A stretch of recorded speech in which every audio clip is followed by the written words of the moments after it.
Well, my father is an enrolled member of the Lac du Flambeau Band of Lake Superior, Chippewa. I was raised on the Lac du Flambeau Reserve in Wisconsin.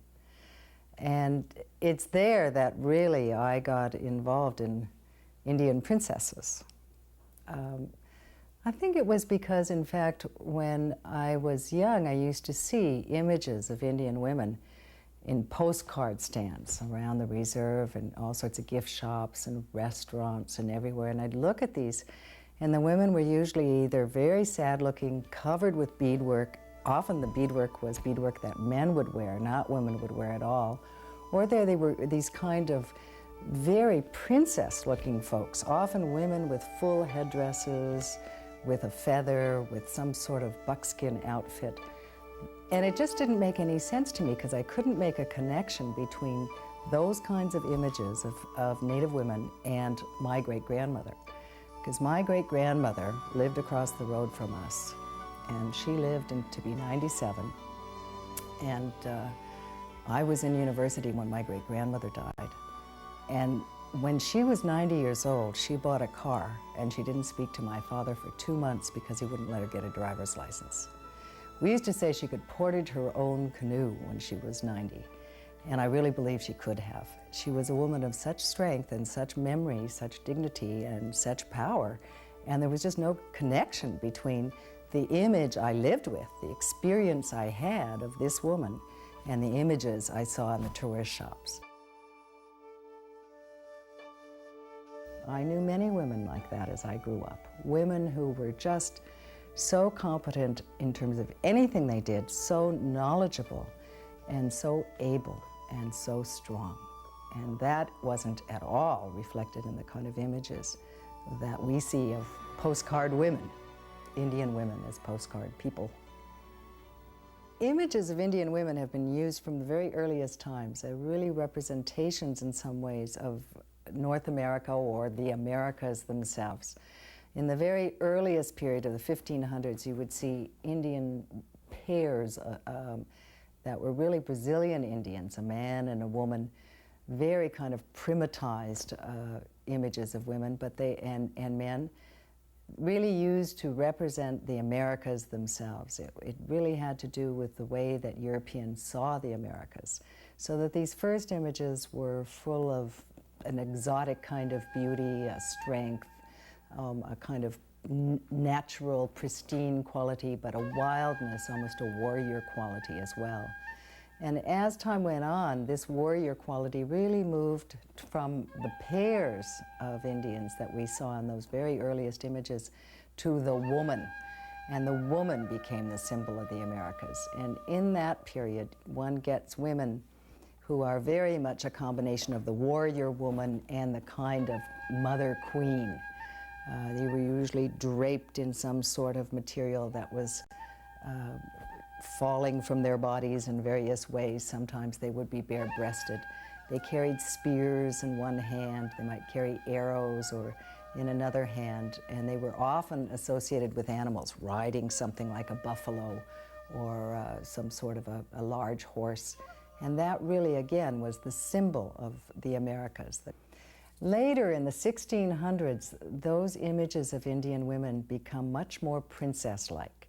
And we see them really in terms of kind of liberty, with her flowing robes that we associate with maybe the silver dollar that many of us have seen, or even the Statue of Liberty to some extent. Again, with maybe spears in one hand, often a peace pipe, sometimes arrows, often some sort of a leaf in one hand. Very much more overtly Caucasian than the earliest Brazilian images, but still a kind of exotic beauty, a wildness, a kind of danger, almost a kind of alluring quality at the same time. And that really shifts over and becomes much more princess-like as time goes on.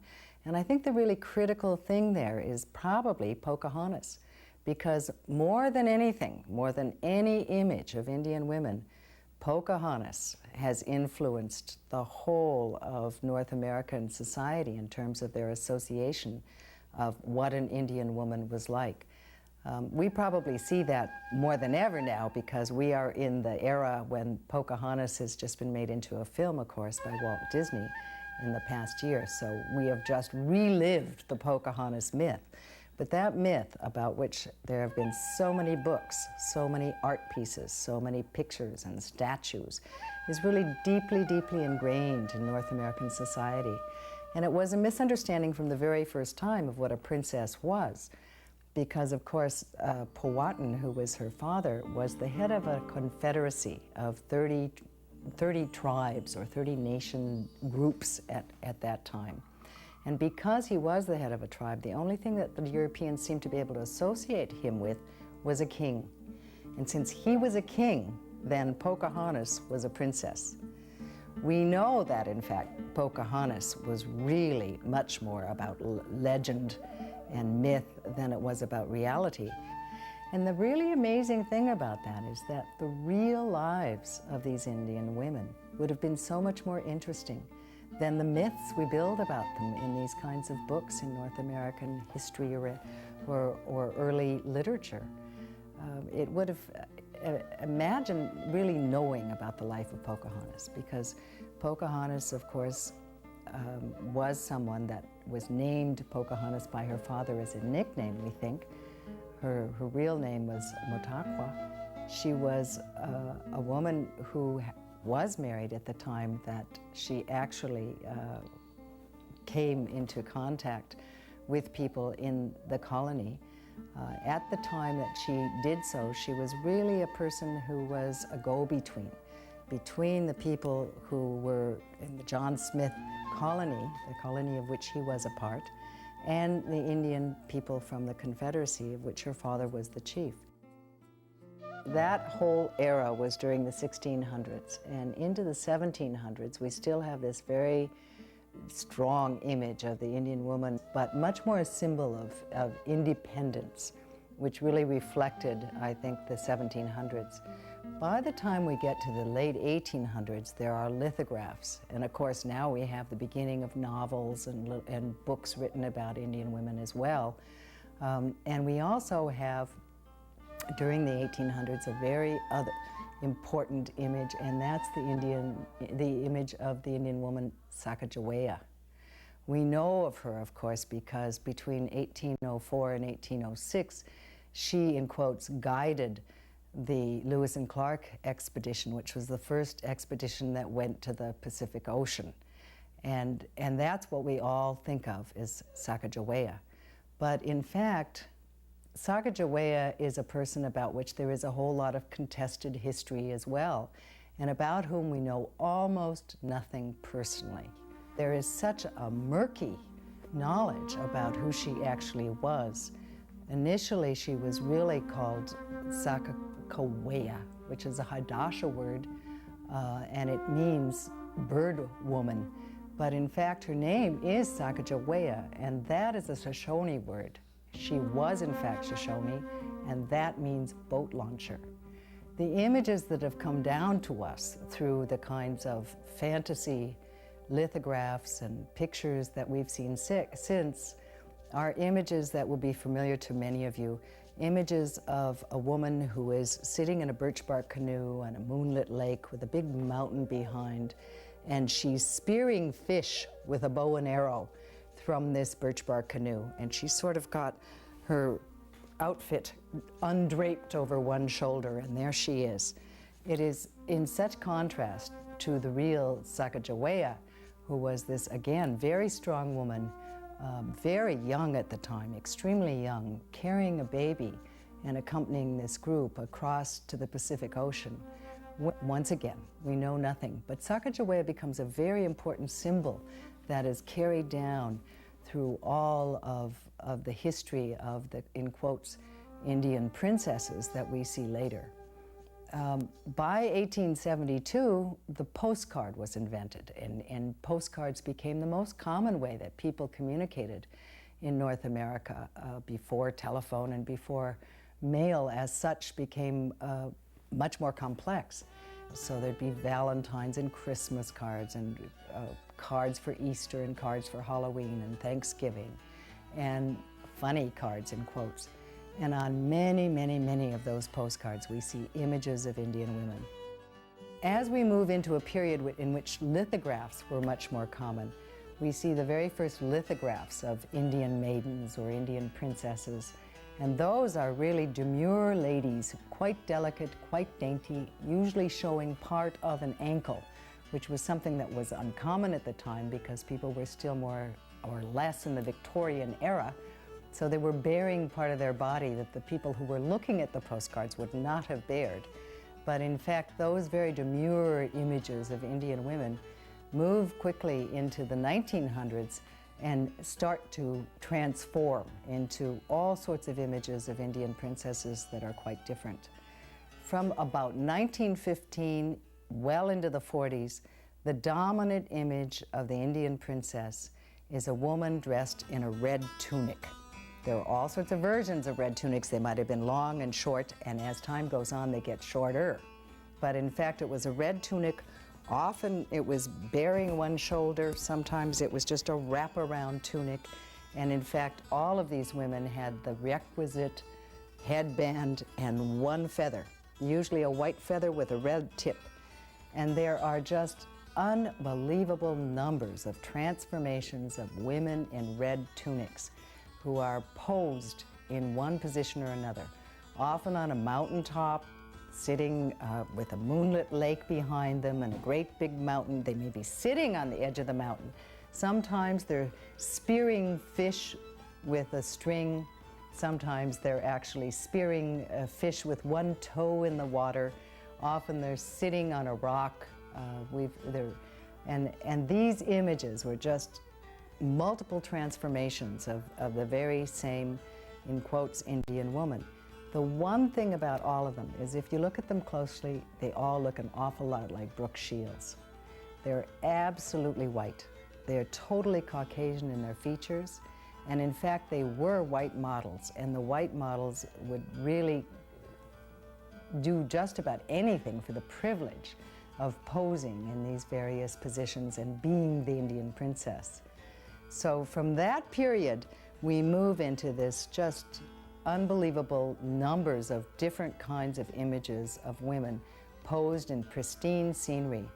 And you have to remember that at that time, one of the things that they would be doing is advertising the West, because the West was opening at that time. And as the West opened and railroads came across the West, then these images of Indian women were alluring to the people who actually came out on the railroads and settled the West. They really represented at that time a kind of, again, pristine beauty, not unlike the early women who represented the kind of flowing liberty and openness of the New World itself.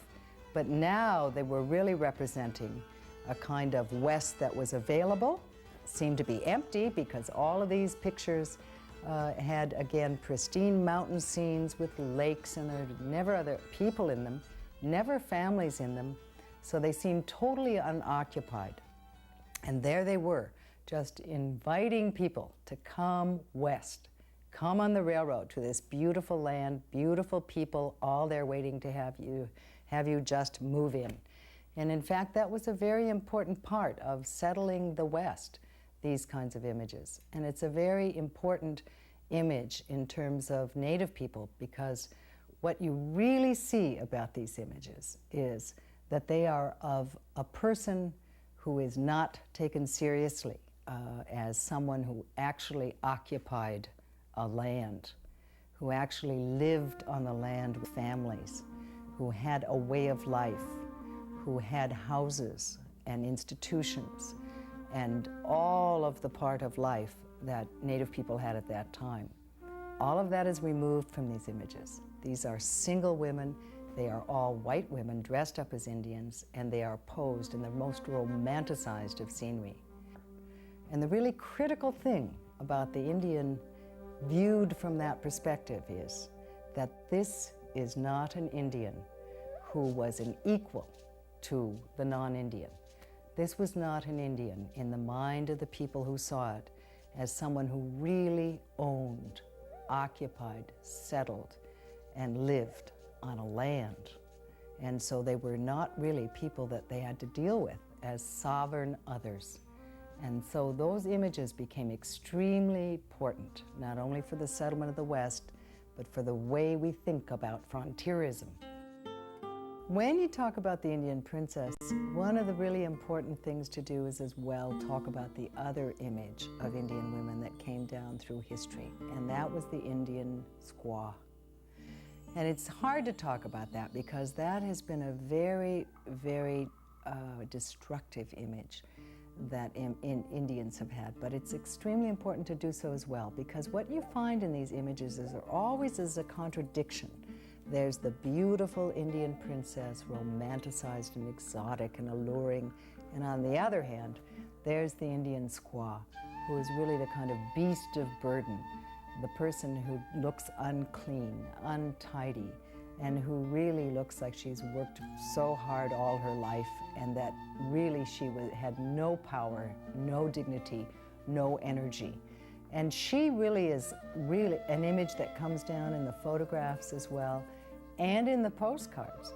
I think of the Indian squaw really as the women we see in images, even from my own reservation in Wisconsin, that are sort of draped with beadwork, often a man's bandolier bag, which they never would have had, standing with other Indian women, covered with children or baskets or other beadwork, and looking always very sad, usually very old, faces very wrinkled, not again looking as if they were part of an active life, an active world.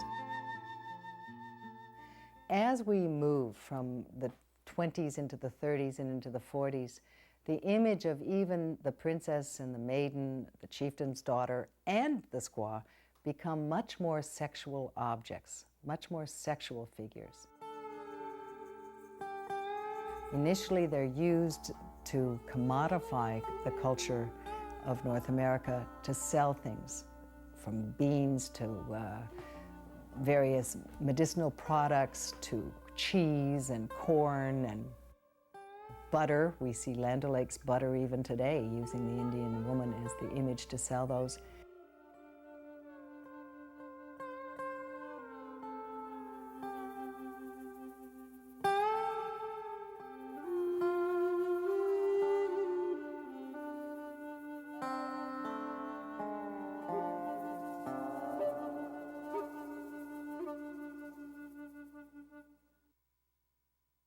I think it's extremely hurtful, the image of the Indian woman, because what it does is not only make the woman into an object, but an object that is for sale, either for sale to some man, non-native man usually, or for sale through the commodification and the objectification of the woman.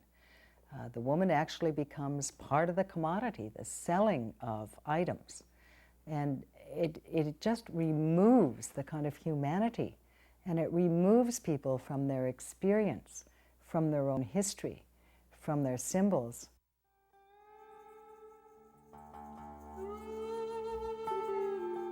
But as they move on and become more calendar art, we see very alluring Indian women. The maidens often have net stockings. Their dresses are really risque. They're dressed in many different ways that make them look available. And that kind of availability is something that has always been extremely disturbing, I think, to Indian women. The Leaning Tree cards are really wonderful for modern princesses. They are darker in terms of the coloration of Indian women. They look a bit more like Indian women than do the early princesses, which are all Brooke Shields and very Caucasian, but in fact they have many of the same qualities. They're usually in tight-fitting buckskin outfits. They've got one foot in the teepee. They've often looked very sexually alluring. They've always got messy hair. And their hair, this messy hair image is really quite fascinating, because that must be a kind of, again, call to the sexually alluring. The images of the Indian princess or the maiden or the chieftain's daughter, or the images of the warrior, for that matter, on the part of the men, were of course all stereotypical images. Stereotypical images because they're two-dimensional. There is no life to them, no experience to them, no three-dimensional form. No setting. They're really removed from that setting. And in that process, they form an image that is very important because of the way we now understand how we form our identities. We actually have a constant struggle going on. It's a kind of negotiation that happens. And if in fact we are dominated by images that are stereotypical, that are two-dimensional, then those become very important in terms of the way we start to understand ourselves and the way we start to understand the discourse around us. One of the aspects of the image of both the kind of idealized native man, the noble savage, or the Indian princess, is that there was a kind of appreciation in that. And often people bring that up and say, but oh, isn't this wonderful? Because in fact, they're really appreciating the North American Indian, or they wouldn't have these images. But again, that's very, very limited. Because of course, Native people, like anyone else, have a whole range of behavior, of experience, of history that is totally negated by that very romanticized, idealized image. So even if that sounds like a very positive thing to put forth, it is a very limited thing to put forth. And in fact, it too makes it very difficult for Native people. From about the turn of the century, when people were really in the popularized form, showing Indian princesses and maidens and chieftain daughters and maybe some images of squaws in quotes that were coming through on postcards, at the same time we have photographs of Indian women in terms of what they were actually experiencing and living. Because we have family photographs, people who took pictures of their own mothers and grandmothers, some photographers who took photographs of people who were actually living a certain lifestyle. And those photographs show us that the kind of experience people were having was very wide-ranging. Some of the experience involved residential schools, and there we have pictures of people who are all dressed up, usually in Victorian outfits, with great big fluffy white sleeves, and their hair all done up, and often in hats and some sort of long dress. And that was one experience people were experiencing. Not a very happy experience, but we have many photographs from that era showing what people were really living, in part at least. What we have, of course, are splinters of time and experience, not the whole experience people had in those residential schools. And what we're so grateful for now is that those are coming forth. People are bringing them to the tribal museums that are beginning to spring up across reservations. And in those tribal museums, people are beginning to see and show each other their own history, their own family, their own parents and grandparents and great-grandparents, and finding those images once again. That is a strength, a very great strengthening. And I think that that is something that's going to carry people forth in the time to come. What's difficult about those stories, those narratives which are coming to us now, and I think which we're so very grateful for, is that they were really negated through all of this. They were buried, they disappeared, they were invisible, they were silent. And for all those years, it was very difficult to have people talk openly about their experience or their lives because it wasn't overtly valued. And because until very recently, there were very few people who had the opportunity as Indian people to write down their own stories. It's a wonderful time now because those stories in the last decade are really coming out, and they're coming out both in visual forms, through films and videos. They're coming out in songs, in performance art, in artists, and they're coming out because we have a wonderful, wonderful set of literary figures in the Native world, both in Canada and in the US, who are writing their own stories in the form of poems, of plays, of novels, and of short stories. And those are really, I think, the saving grace of this. But at the same time, those have always been there. People always, of course, listened to their mothers and their grandmothers, and there was always a kind of contradiction. A narrative that was a dominant North American narrative and a counter-narrative, which is a native narrative. They were very often rubbing against each other.